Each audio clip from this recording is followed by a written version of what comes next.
Welcome back, everybody, to another episode of The Bright Side. I'm your host, Howie Craw, known as Grateful Howie, with my co-host, Dr. J.C. Dornick, the Dragon. I paused my game to be here.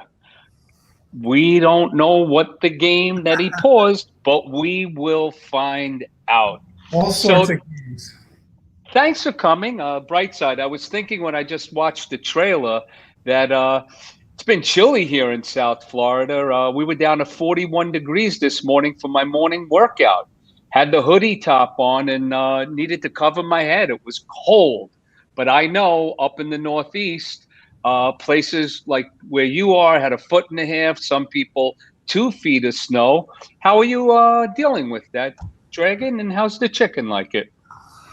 Well, the chicken's from South Africa, so snow is not her thing. Typically, she would leave during this time of the year and go spend time in the warm weather of South Africa, but that's not an option right now. But we got about 14 inches, and we've just been loving being home. We're just choosing the bright side of that. We're just thoroughly enjoying just spending quality time with each other, and it's that beautiful to just lay in bed, and we live right on the water, so just lay in bed and see the snow coming out. I mean, it's after Christmas, but it was a little Christmassy, and I was telling her that because I think she's lived here for about 7 years, or maybe longer. I better get that right. But I was just telling her when I was a kid. By the way, Dragon's going to be 50 this year.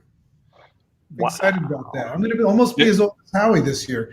You're catching up. What month is that? July 17th. I'm a Cancer, which is why All I right. So, but I was telling her, and you know this, Howie, when I was a kid, we used to have 3, sometimes 4 snowstorms like this. It was pretty common. I just remember as a kid, we're always out there sleigh riding and everything. So it's been a while since we've had a nice snow like this. So it was welcome. I know, a lot of people obviously are working from home, and it was funny. They're like, should I take the day off? And, so a bunch of people that work from home had their children and they went sled riding. And I heard this from a lot of my friends that they were really sore today. Like, Yeah. oh my God, I thought I was in shape and I'm Very. going up and down the hill and When I used can't to move practice- today. When I used to practice chiropractic, we used to get excited about the snow because shoveling and sleigh riding meant business was going to be booming. Well, shoveling's a big deal. I mean, a lot of people aren't fit to shovel. I see Steve Krantz is here. He could shovel anything. That guy is in shape. But others who are not, they have to be careful. What else? So we're in February. January's in the books. Incredible what we accomplished with our January challenge. Just amazing, the results. So Announcing the winners tonight. Yeah, that is just amazing. And what's really great is that it's not just who lost the most weight. It was so many other areas. Like you had people supporting other people. You had people rooting and cheering and helping each other. And there was so many there'll be the biggest loser who's really the biggest winner. I don't even like the title of that, but really, but I know that you and Chicken started that back in the summer, and it's just growing, and I know we'll have it again in March. So just every time it gets better and better. And I love your new, is that a Picasso or new piece of art over your left shoulder? Well, we've always had this in our home. It's just I put it up here on the wall. We're minimalists, and we just at a time where we could overcomplicate our lives because we're financially sound and just keep growing and growing. We're choosing to take a different path because we always do, and that's our motto in our home is live simply. And what I mean by simply, it's not about like not having anything. It's just about only having things that matter. And that's what the word simple means for us, Right. And so choose the bright side, by the way, because it doesn't matter to be on the other side.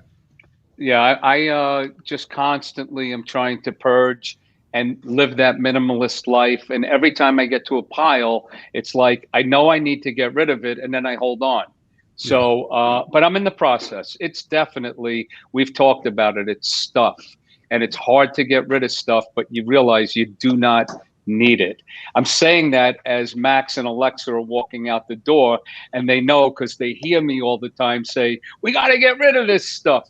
Hey, So, I gotta tell you something, man. We were just talking about this with the amazing Amber before we went live, but there's definitely something funky wonky going on with Facebook. If you go look at the bright side at our Facebook page right now, because I just looked at my Facebook page, and it's only streaming to people that you like or your friends. So I know everybody out there that's listening to this that utilizes social media, they should know this too. Something recently changed with Facebook. And when you do live streams, even if you do it from your phone, very often Facebook automatically makes labels it as something only your friends can see. So I just went and changed it so you could change it on the bright side. But just a little Facebook algorithm, did you know section of the bright side today. Not a victim of it, right? But just a little switch. Yeah, Facebook's a little wonky right now. yeah, they wake up, and depending what side of the bed they wake on and what they want to do, a couple of different algorithm shakes. They have 2 billion plus users daily. I always say that. Imagine owning a store. Like, even take the biggest store in New York, Macy's, Herald Square. I don't know how big it is, but it's gigantic. At its peak during Christmas, 2 days before, how many people are in the store? I'll go crazy and say 50,000, 100,000, right? Imagine having a door you could open up and 2 billion people are there to see it. It's just mind boggling. Yeah. 2 billion. That's crazy. So, what I wanted to say too, it's beginning of February. Was it Groundhog Day? It was, and Chicken and I just made a decision that next year we're going to go, because anybody that we know that goes to this thing, I mean, when you look at it, it's a coronavirus probably. I wonder if Puxatawny Phil had a mask on. That would have been cute.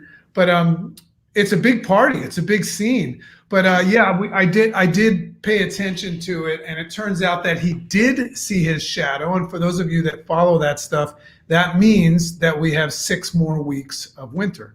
And who the hell made this up? And the funny thing about Puxatawny Phil is how many Puxatawny Phils have been. I mean, like, let's look up how long groundhogs live. And all I know is that this little groundhog, shows up at this event once a year, and he's like, wow, who the hell are all these people? I don't know why, but I just associate the whole thing with Bill Murray. Yeah. I mean, that's really what I think of. Have a safe trip, buddy. Yeah. I see that Gloria said it's postponed, but it wasn't Gloria. And I see Colby and Ray are here.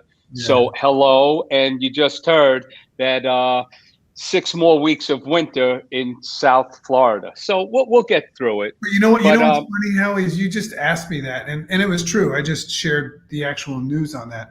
But if I had lied right there, it would have been kind of screwed up. But if I had lied and I said, oh, he didn't see a shadow, and winter is going to be over soon, everybody would have bought into that. And I bet you winter would have come faster. I mean, winter would have ended faster. So belief system's a big thing. So I want to know who makes the actual decision about that stuff. It's kind of Illuminati-like, They might be the same people that have created the coronavirus or something. They're running they're fixing the books with Puxatawny Phil. I'm just saying. All right, we'll have another episode on that because I don't know much about Puxatawny Phil, and we'll come back to that. But something that we were talking about and that we'll talk about today is let's just use that as an example. The people who promote Groundhog Day, there's got to be business around it, tourism, travel, merchandise, whatever there is, there's something around it. There's an exchange of cash going on somewhere. Definitely somewhere. And God, I don't even know, but with the advent of online sports betting now becoming legal in many states, I wonder if you were able to bet on that like you can on this weekend's upcoming Super Bowl. Wait a second. The Super Bowl's this weekend? On Sunday. This Sunday. This Sunday. I'm I in. think six I'm gonna watch it. six. So remember, Tampa Bay is playing at home Yeah. with Tom Brady. Kansas City is coming here to try and repeat, and they're bringing Patrick Mahomes. It should be a showdown. Hey, Chicken, we got something other than Netflix to watch this weekend because we don't turn the TV on. We just watch Netflix. Well, you got to watch the commercials during the Super Bowl. I'll watch it. They're great. Yeah. So Tampa Bay is the first team ever in the history of the Super Bowl to play in their home stadium. So they have a shot. Actually, I don't know if that's true. I looked that up after you told me that, and I believe that there was one other Super Bowl, maybe in San Diego or something like that. But the Chargers didn't make it. Oh, okay, gotcha. You know, they move it around. They go to warm weather. Except 2 years they played one in Minnesota, and it was -2, but in a dome, and they had ice castles. And then they brought it to the Meadowlands after they opened up the MetLife Stadium. And Denver played, I think, Seattle. And right after the game was a massive snowstorm. So they try and keep it in warm venues. Interesting.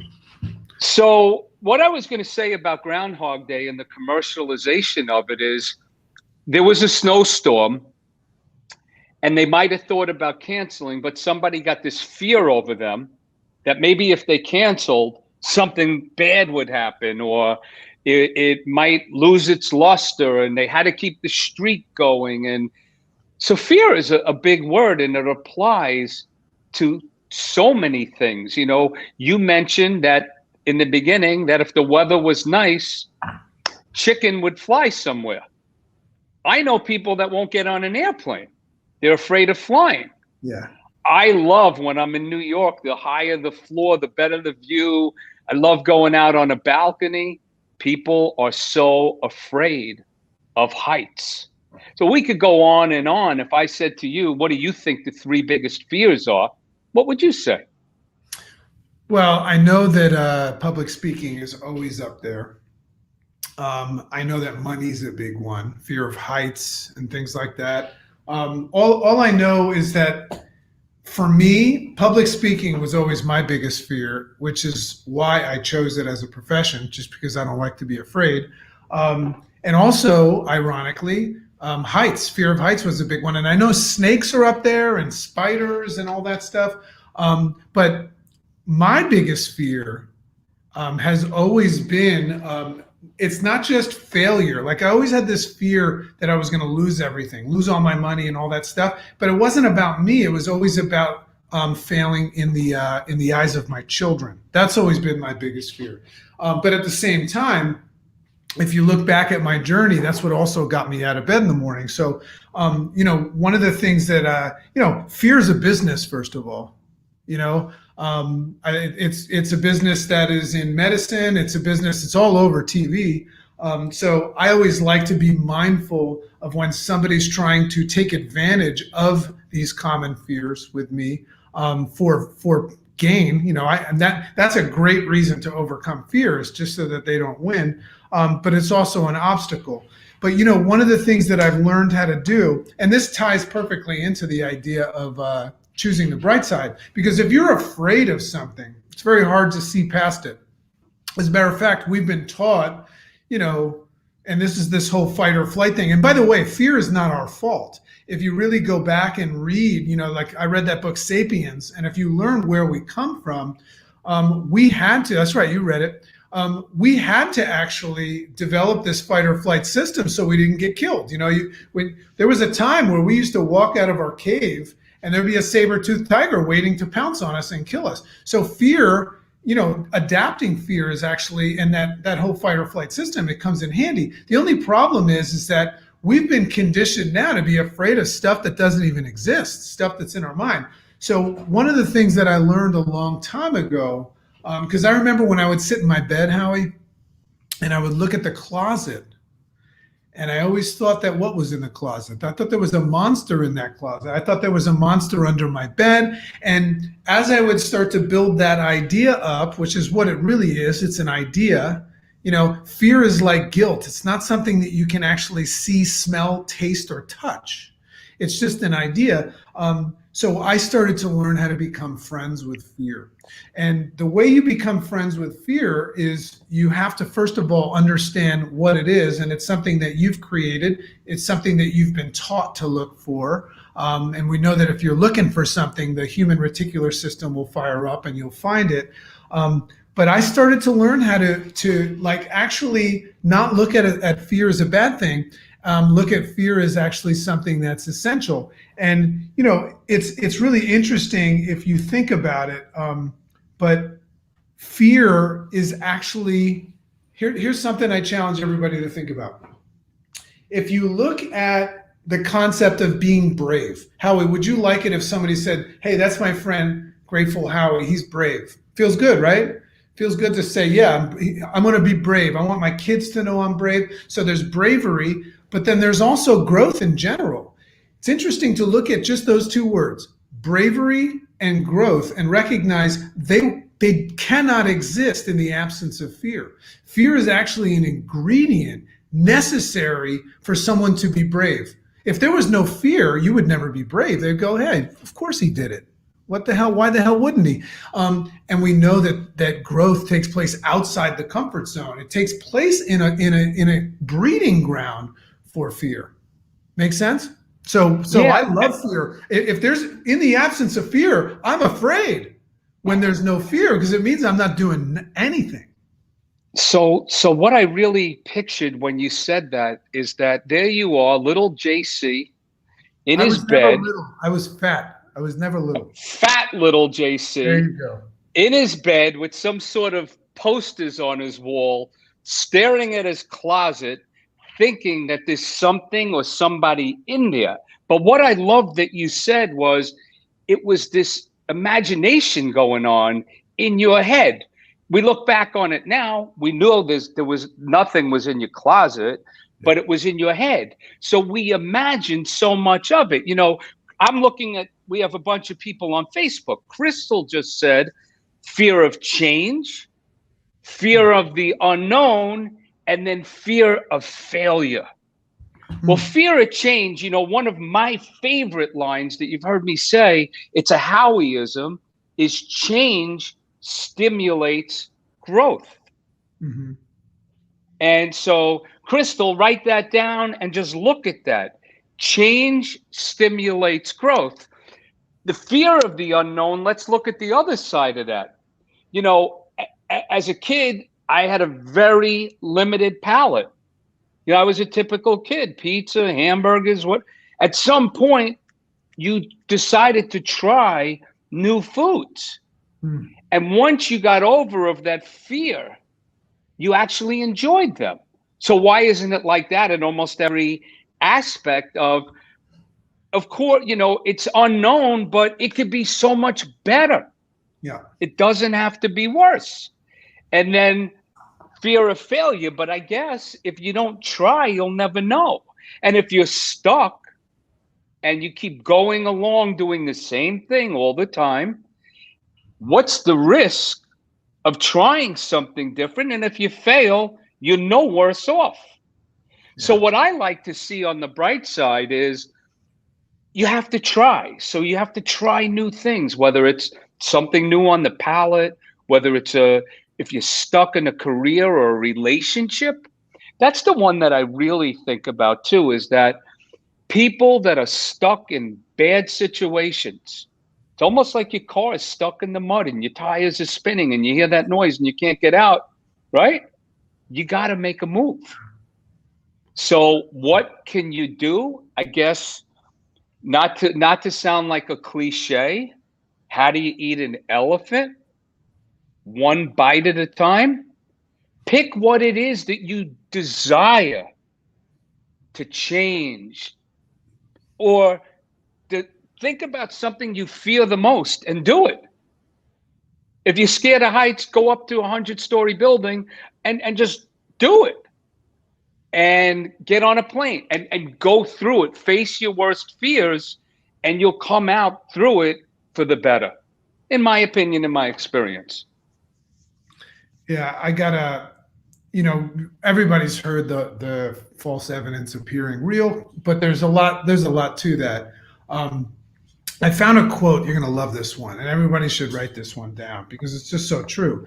And I kind of reworked it to make it a dragonism. I guess there's something called Howieisms now. I'm going to say dragonism. But this one, it says, fear casts a shadow that's far bigger than itself. Fear casts a shadow that's far bigger than the fear itself. So isn't that true? But it makes sense. Like I keep saying, it makes sense why we're afraid. And you just said, I did a podcast on this the other day. Actually, I did in Clubhouse. You missed this one, Howie. You weren't there. We had a big discussion in Clubhouse. So I'm doing that on Mondays and Fridays. And then tomorrow I got another one. But Clubhouse is at Makes Sense to find me. But I was talking about this concept of risk, and you just brought it up. So there's fear in risk, of course. So, and you said, what's the risk? So if you think about it, this is interesting because first of all, every single piece of literature or evidence of anybody moving forward in a different way of saying it is that somebody that has what it is that you desire, that you're afraid of doing the work to get, every single one of them would say, if you say to them, hey, how do I get there? They say, you got to fail more. You got to be afraid and do it anyway. So we've heard that. Now, so we all know that, but we still find fear. So let me break it down even further. If you look at the idea of facing your fear, there's no guarantees, right? And that's one of the problems that we have with it. If you face your fear, you're either going to win or lose. Right? Now, remember, this is based on, like you said, Howie, this idea that you've made a decision that there's something on the other side of the fear that you want. So you either have to face your fear and potentially get it or potentially not. Or on the other side, if you don't face your fear, it's a guarantee. It's a guarantee. So if people out there are looking for a guarantee, then don't face your fear. And I guarantee that you will not win. Very important to understand that. And we all know that nothing will change. You'll stay the same. Right. So or slide further deeper. And then you got to ask yourself, I had a mentor of mine one time. I was always claiming that I wanted the same thing, physical, mental, financial well-being, just like everybody. And I just kept on praying for it and hoping for a good day, waiting for myself to be ready, waiting for myself to believe in myself, waiting for this, waiting for that. And he says, well, it's obvious to me that you don't want it. And I said, what are you talking about? I don't want it. Right? He says, well, if you wanted it and you know what you need to do it, you would go do that and get it. And then I started to think, he's onto something. And he was explaining to me that you've made your fear more powerful than what it is that you want. And he was the one that taught me this. Actually, you're going to meet him on Thursday night when we do our Enneagram training. Right. This guy changed my life.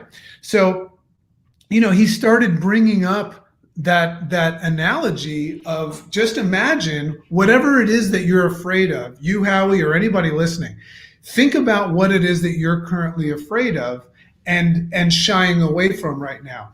And what if I put your head underwater? And he always says, what do you want when I put your head underwater? And I say, air. And he goes, how bad? And I go, really bad. Really bad. Not enough to face that fear. And all of a sudden you realize that fear is nothing when you can't compared. Breathe. Right. So what's the secret to facing fear? Is having a reason to. And I know that, if Howie, if you were afraid of something, all I have to do is put those beautiful daughters of yours, and I say, you face your fear or else, and boom, there's no more fear. So there's a lot to be said. If somebody out there wants to face their fears, make the thing that you want as important as air.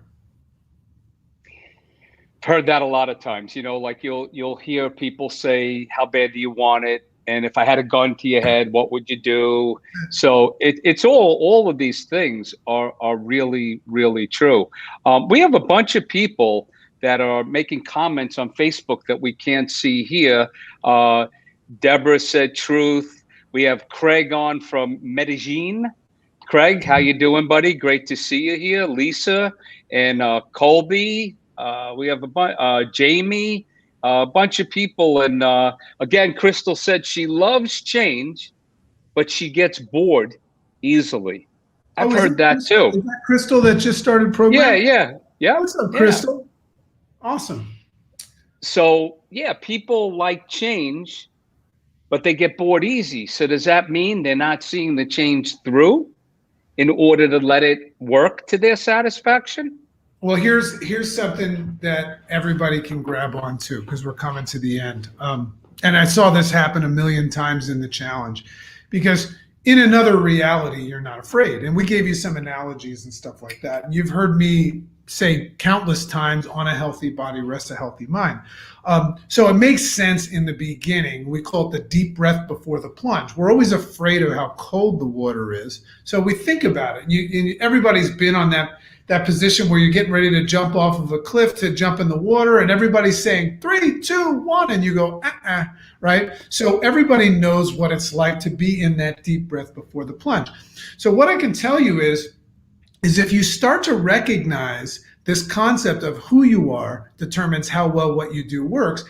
What you're trying to do is face your fear, but you might not be right for the job yet. So if you peel back one layer, sometimes it's a good idea to take a pre-step, a precursor to the fear, right? And there is nothing that a human being can do that empowers them and shifts them and brings them into a place where they can see differently than a physical shift. Now, that's something anybody can do. So what we just saw, and we're about to see it again, and I know that tons of people wake up every day and they say, today's my day, and that's why they're calling to get on, this program. So what we see is that people start off where they start off.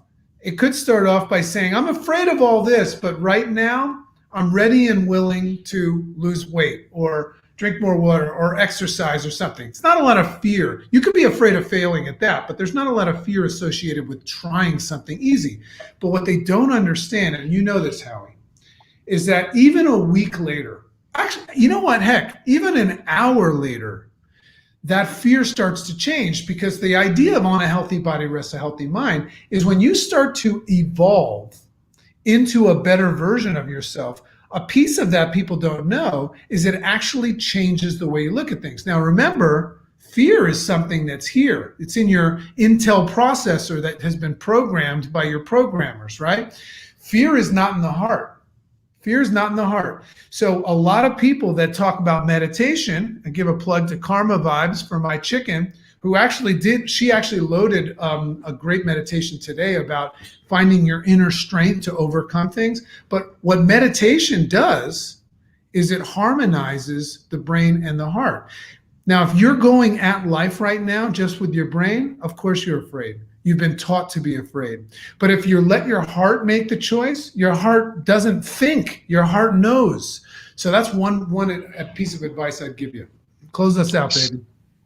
So heart math is a meditation that I've been doing, and it's amazing. One quick fear story. People have different fears. I don't know if you know this. I might have told you. Claudia was 18. She had just started college at the University of Colorado at Boulder, and she wanted to go for skydiving. Took her skydiving. We went up in the plane. We were at about 17,000 feet, and she gets pushed out with her tandem, in the tandem with the other instructor, and I jump out with my guy. Long story short, my parachute didn't open. I ever tell you that story? No. So my parachute didn't open. So I'm going down really fast. And all of a sudden we pop back up. It felt like whiplash, something crazy. Like it wasn't normal. You don't run a business where you jump out of a plane and feel like that. So all of a sudden it's quiet and we're coming down. And I say to the guy, are we okay? And he goes, hold this. And he gives me the parachute. I go, what is this? He goes, it's the parachute. It didn't open. We're going down on the emergency and we're going to be landing quickly. And it's going to be a hard landing. Talk about fear, right? I just said, are we going to die? And he said, no, we'll live. And the guy had jumped 4,000 times and it had never happened to him.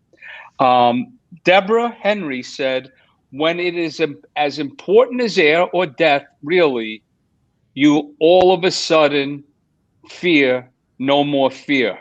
Yeah. You are now living in the present, and that is the ticket to freedom. Face the fear, it's fun, and your self-confidence. So thanks for that. Appreciate that. Sandy, great to see you here. How about Jamie? Mortified of snakes. I got two more quick quotes I wanted to read. So Sure.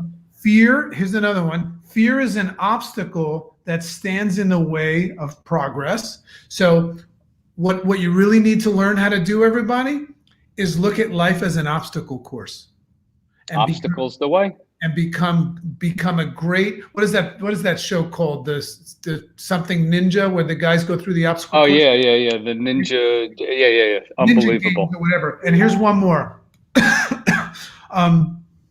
Too many of us are not living, this is good. Too many of us are not living our dreams because we are living our fears.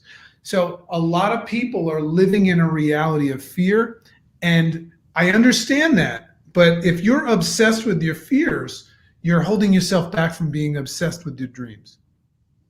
So one last sports analogy. I'll never forget.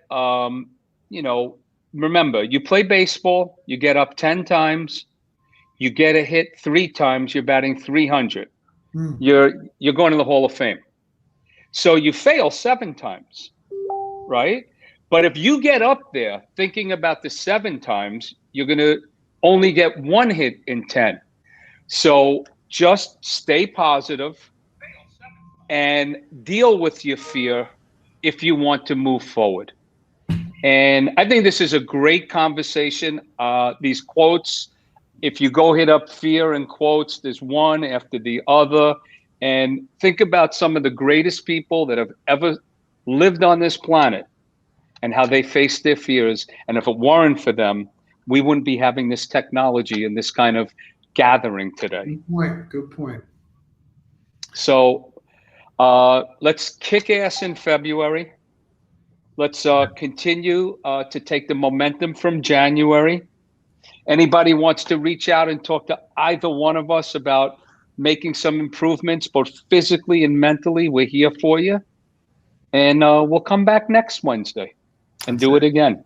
And always look for the bright side. Always look for the bright side. That's always acknowledge that there's 2 sides of everything, and you can always choose to find the lesson, to seek growth, which is what it is about facing fear. Always look and just check it out. Just go sample the bright side of things. And the way that you can do that, you gave a great visual. Stop, challenge, and choose, but just walk around it. Remember, just before you're emotional, before you react, think about the message that's coming your way to help you see and notice the bright side. So great one, brother. Much love to everybody. We'll take it out with our video. You ready? It's good to see you, buddy. Love you.